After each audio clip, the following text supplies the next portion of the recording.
So, you're visiting Tokyo, the world's largest city, a hub of excitement, entertainment, and endless choices of ways to spend money. But unless you're planning on moving there, which to be fair you might be once you land, you're going to have a limited amount of time to explore and appreciate all that the capital of Japan has to offer. And so, here are some of my top tips on what to do and where to go to make the most of your time in Tokyo.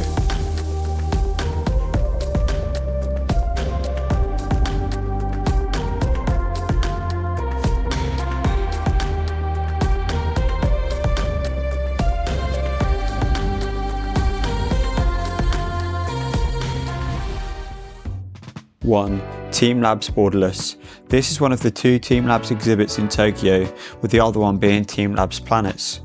This one is my favourite because you don't have to follow a set path. You can spend as much time as you want here, and overall it has just a really good feel to it. I was not initially sold on going to this, as art installations and galleries are not really my type of thing, particularly when there's so much else to do in Tokyo. But this was absolutely worth it.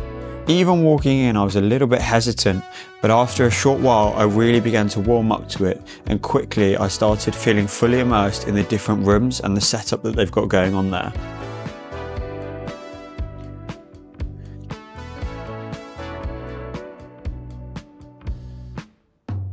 Two, Gashapon hunting. If you're looking to spend far too much money on mini toys and miscellaneous items that you won't know what to do with once you're back, then you're in luck. Gashapon and other arcade machines are absolutely everywhere in Japan, particularly in Tokyo, in shops, in the streets, and even buildings dedicated to the great Gashapon.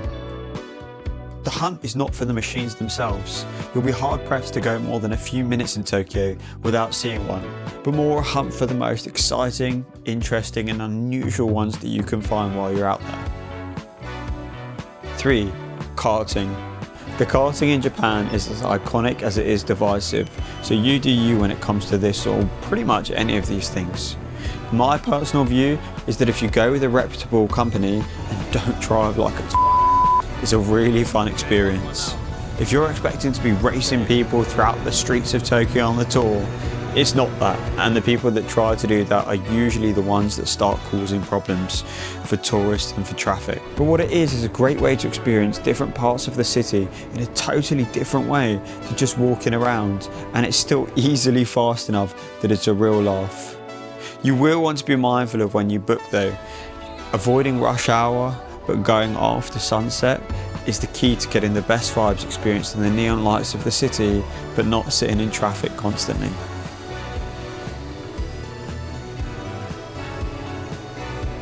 Going to Tokyo without experiencing Akihabara Electric Town effectively just means you've wasted a 13-hour flight. If you're not interested in anime culture, neon lights, and the occasional maid cafe, then I'd have to start questioning why you came to Tokyo in the first place. Akihabara is the epicenter of all things that are good and evil, and it comes together in a way that will either make you fall in love and never want to leave, or turn straight back around and take the first Yamanote line train out of there. Still, if you don't go, you'll never really know what category you'll fit into, and worst case scenario and it all goes wrong, you can always save the night by grabbing a Magikarp Taiyaki on the way home. Stay at a unique hotel.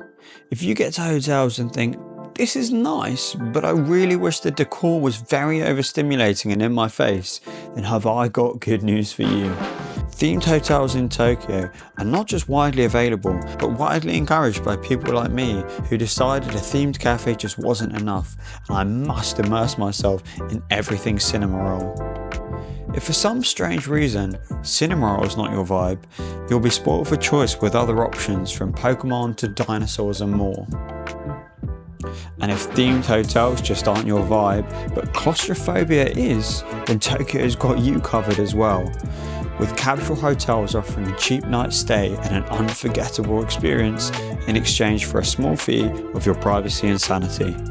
Joking aside, these are actually not too bad unless you're a particularly light sleeper, and work well for those on a budget or just for an experience. I'm not saying that you have to use capsule hotels or themed hotels as every single place you stay in your trip, but it's nice to break it up, particularly if you're visiting different parts of the city. Find local festivals. Going to a festival or a celebration is an amazing way to experience some truly authentic Japanese culture in the busy metropolitan area that is Tokyo.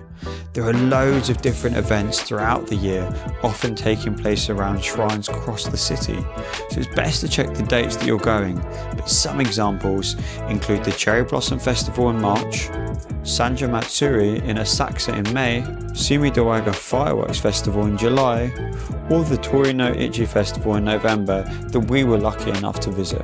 These provide an excellent opportunity to witness some traditional Japanese festivals alongside popular social culture and definitely add something different to your trip.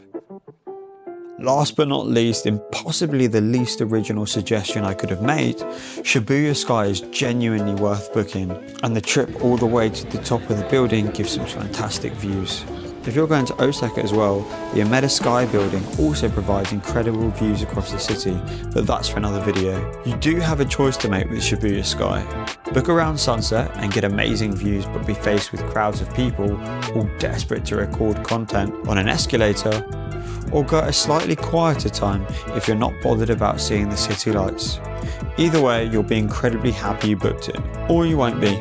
You might hate it, but by now you've finished the video, so drop me a like if you found it useful and consider subscribing if you want to support the channel.